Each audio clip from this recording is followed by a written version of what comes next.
air traffic controllers, and the rest of our federal workforce. We had that vote 3 weeks ago. And since then, Senate Democrats have voted repeatedly to keep the government closed. In the Senate, they have now voted 7 times to block paychecks for 2 million federal civilian workers and 1.3 million active duty military men and women. Now, I want to be very specific so that everybody in America can clearly cut through the obstruction and understand exactly who is to blame for this chaos. In fact, would you bring me that chart just real quick? I just want to point this out. Let's just make clear. This is the votes to pay troops and federal workers, okay? This is the number of times that the vote has been done. September 10th, the GOP in the House voted to pay the troops and pay all these federal workers. The Senate did it on September 19th, September 30th, again on October 1st, and 3rd, and 6th, and the 8th, and the 9th. Every single time the Republicans voted to pay the troops and federal workers, and every single time the Democrats voted not to. That is the record. They'll continue to put this bill on the floor. It'll be on the floor again next week in the Senate. And we'll see how many times they want people to go without paychecks. The Republicans are not playing games here. We sent a very clean, simple CR. You see this. Thank you so much for that. We are doing the job and making sure that the American people are taken care of. But judging by their behavior right now, the Democrats don't appear to be in any rush to end this pain. There's some headlines I brought you this morning. I just want you to hear what's being said about this. CNN headline from yesterday, quote, Democrats say even missed paychecks for U.S. troops won't be enough to end the shutdown alone. For many of them, this is about showing a fight to President Trump. They have to show a fight against Republicans so they can appease who? The far left base of their party. It is shameful. And for what? Chuck Schumer, the architect of this shutdown, is trying to bow to the Marxist wing of his party. You heard him yesterday. He said in his own words, every day of the shutdown, he said, quote, gets better for us. Better for who, Chuck? For the Democrats in the Senate? So you can bow to the Marxist base and not get a challenge?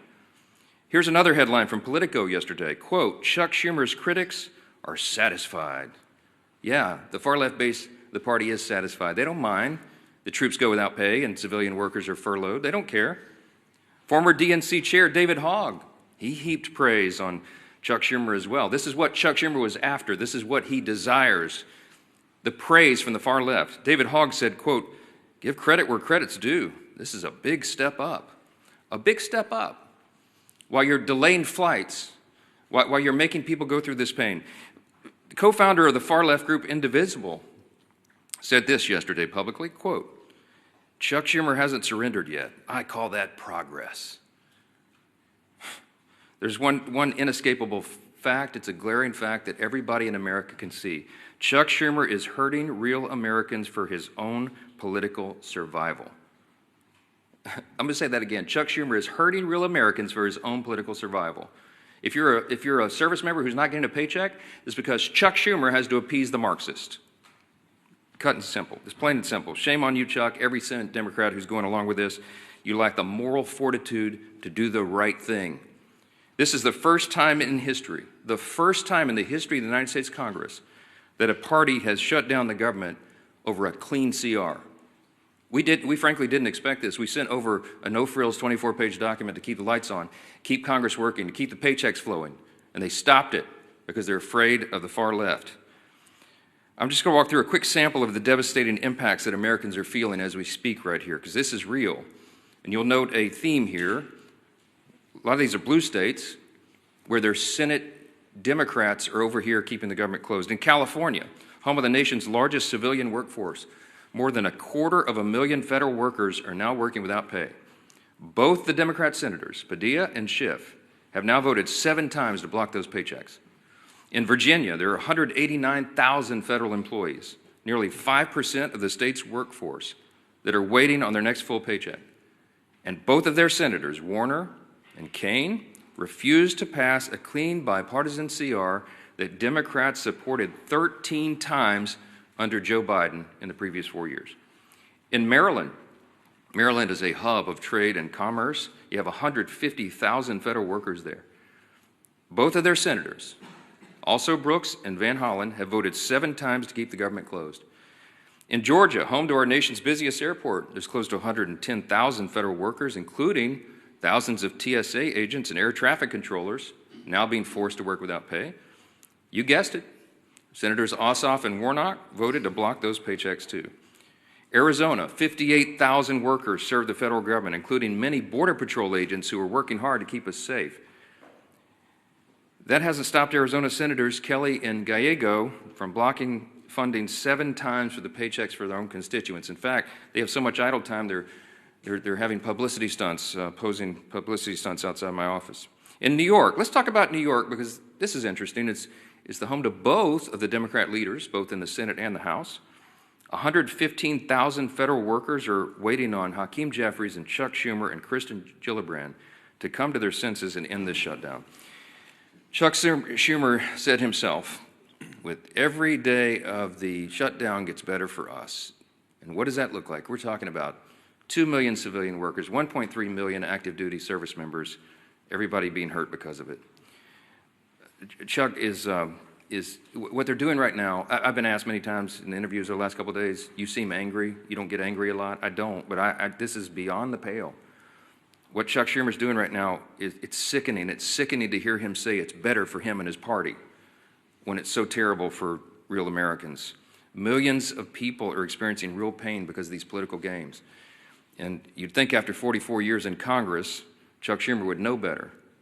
But it seems apparent now that he spent too long in Washington to understand the real pain of real people.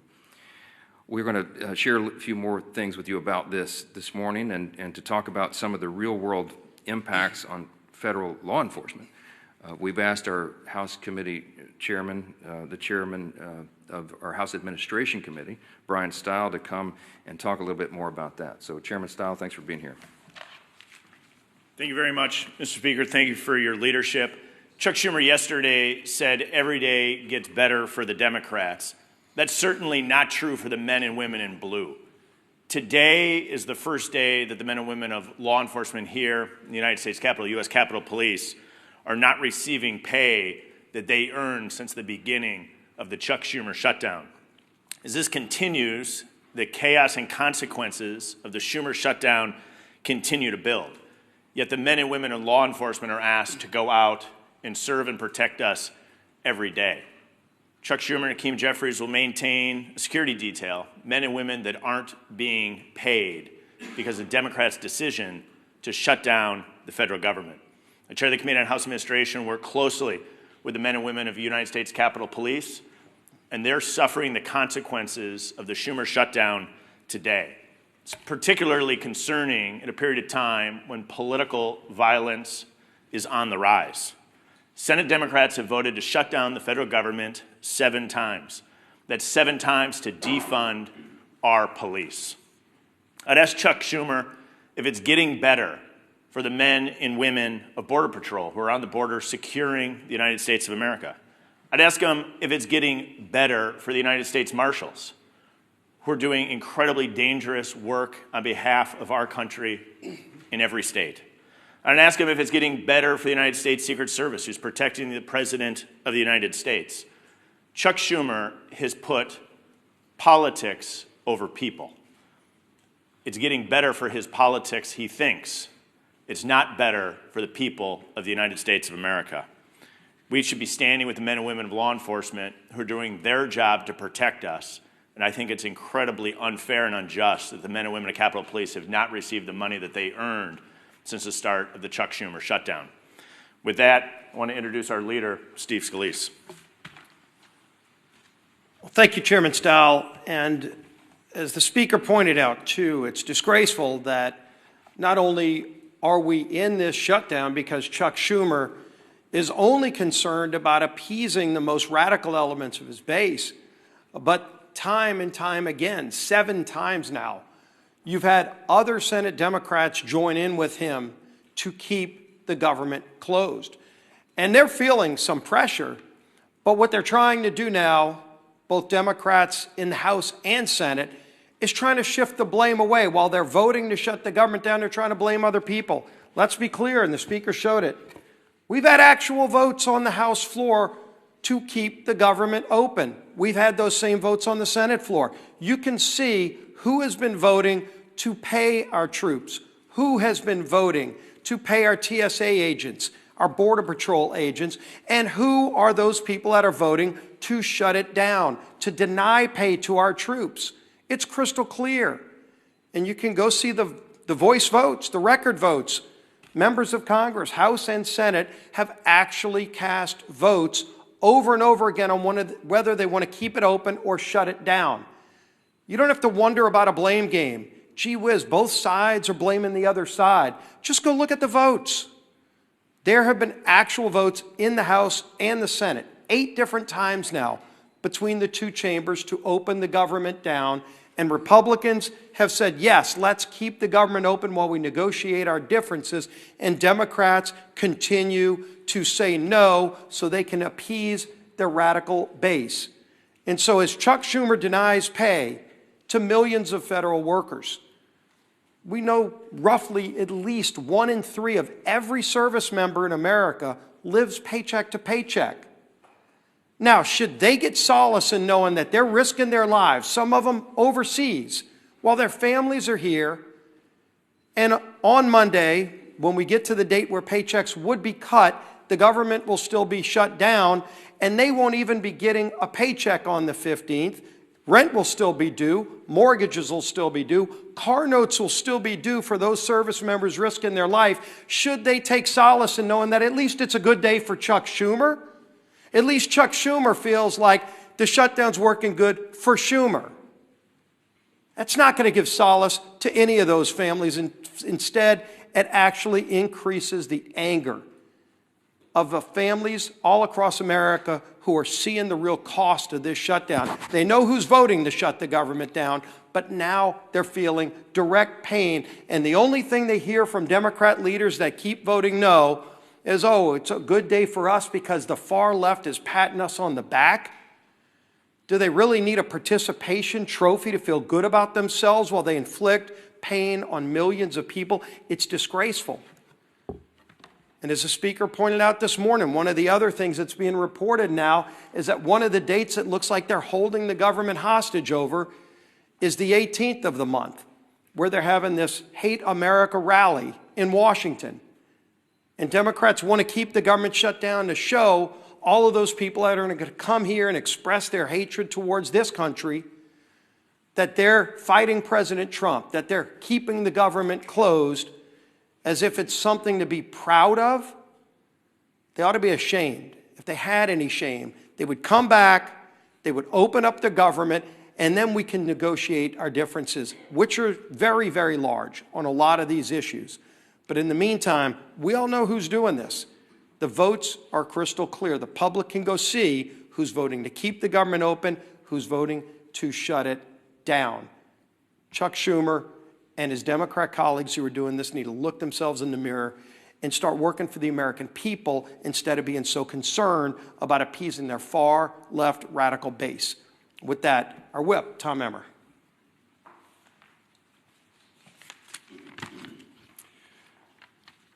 I'm going to go back to Chuck's words again. Quote, every day gets better for us. You reopen the government and we lose our leverage. The point of this shutdown is not just suffering for suffering's sake, but to make a point. These are actual quotes from Chuck Schumer and Senate Democrats over the last week. You don't have to take our word for what their motivations are in shutting down the government. They are spelling it out for you and all of us. This is about one thing and one thing only: to score political points with the terrorist wing of their party, which is set to hold, as Leader Scalise just commented on, a Hate America rally in D.C. next week. And they've forced military families, air traffic controllers, Border Patrol agents, farmers, veterans, TSA agents, and federal workers to pay the price. We're now on day 10 of the Democrat shutdown. Senate Democrats including Senator Tina Smith in my home state of Minnesota, have had 7 opportunities to reopen the government, but they've refused every single time. Consequently, Americans across the country are experiencing flight delays. In a matter of mere days, 11,000 Minnesota National Guardsmen won't get paid. Federal workers are being forced to figure out how they're going to put food on the table for their families, just so the Democrats can maintain their leverage to make a point. It's despicable, it's disgusting, and it should be disqualifying. With election season right around the corner, I hope every single American is taking note. Republicans have done our job. Democrats, on the other hand, are only here to play politics, and they're willing to hang their constituents out to dry to do it. And with that, I'll turn it back to our speaker. Thank you, Whip Emmer. Take a few questions this morning. Yeah, Jack. I know your position about saying it was on the Senate. They have to take our bill that would reopen the government. But haven't the circumstances changed? And because there's a dire emergency, as Mr. Stahel talks about the Capitol Police, you all talked about the military, to say we should do something different here. We're still going to apply our pressure on the Senate, but you know, if you're in the middle of a ball game and the strategy changes, you're behind, or somebody gets hurt or something like that, the coach calls in different play. Why not call in a different play right now? Well, the ball game analogy doesn't fit here because we weren't playing a game. We sent over a clean CR, and I've explained this many times. If there was some Republican priority or poison pill or gimmick or trick or something that I could pull off the CR in order to negotiate with Democrats, I would have already done it. It's not there. When I say we're operating in good faith, I mean it. We sent over a totally clean measure that they had already voted for before. In fact, that Chuck Schumer gave impassioned speeches as recently as March of this year. The same instrument, the same one that he said was the right thing to do and that it must be done so Americans don't feel harm. He said that earlier this year. So we sent him the same instrument, hoping, of course, believing that they would do what has always been done here and pass a clean CR. And they didn't. So I don't have anything to negotiate. There's nothing more for me to do. I literally don't have a card that I can take off the deck because we did it all in good faith. They're the ones politicizing this. They're trying to play a game. We're not engaging in a game. We're trying to get the government open again so that people can be served, and it's plain and simple. Yes, sir. To Chad's question, though, hasn't the state of play changed here, though? Isn't it perhaps the responsible thing to do to pass some kind of legislation, to pay troops, to pay federal... We did that. We passed the bill. We have voted 8 times. Republicans have voted 8 times to pay the troops, to pay the civilian workforce, to pay TSA agents, Border Patrol, air traffic controllers, and all the rest. We've done it. The Democrats have voted no every time. There is no other instrument to do it. It's called a CR to keep the lights on and the doors open so that Congress can do its work, so that, as the Leader Scalise said, so that we can do all the rest of the negotiation and deliberation on all these other issues. Open the government, Democrats. That's what this is. We have voted so many times to pay the troops. We've already done it. We did it in the House 3 weeks ago. The ball is in the court of Senate Democrats right now. That's it. Yes, ma'am. In terms of strategy, if you could speak to your strategy on keeping the House out in their districts and any idea when they may come back. This is not a strategy call to keep the House working in their districts right now. There's an urgent necessity of it. We had a conference call yesterday with House Republicans. They're fanned out across the country. They're in their districts trying to help their constituents because so many of them are now struggling because of the Democrats' games. So they're helping, for example, rural hospitals to access the funds that we got signed into law July 4th, $50 billion rural hospital fund, so they can provide for health care for their constituents. They need to know how to navigate that before Chuck Schumer and the Democrats try to take it away. Their counterproposal CR would spend $1.5 trillion and take away the $50 billion that we passed into law just on July 4th, signed into law by President Trump, to prop up rural hospitals. Who cares about health care here? Okay, our members are out working diligently in their districts, serving their constituents right now. We will come back here and get back to legislative session as soon as the Senate Democrats turn the lights back on. That's the fact. That's where we are. Yes, ma'am. On the military pay, though, in past shutdowns, there have been ways to guarantee that members of the military get paid. There are over 100 Republicans in your caucus who have signed on to a standalone bill to pay these military members. So at what point do you rethink your Every single Republican is not just talking about paying troops. We have already had those votes. We have done that. We did it 3 weeks ago.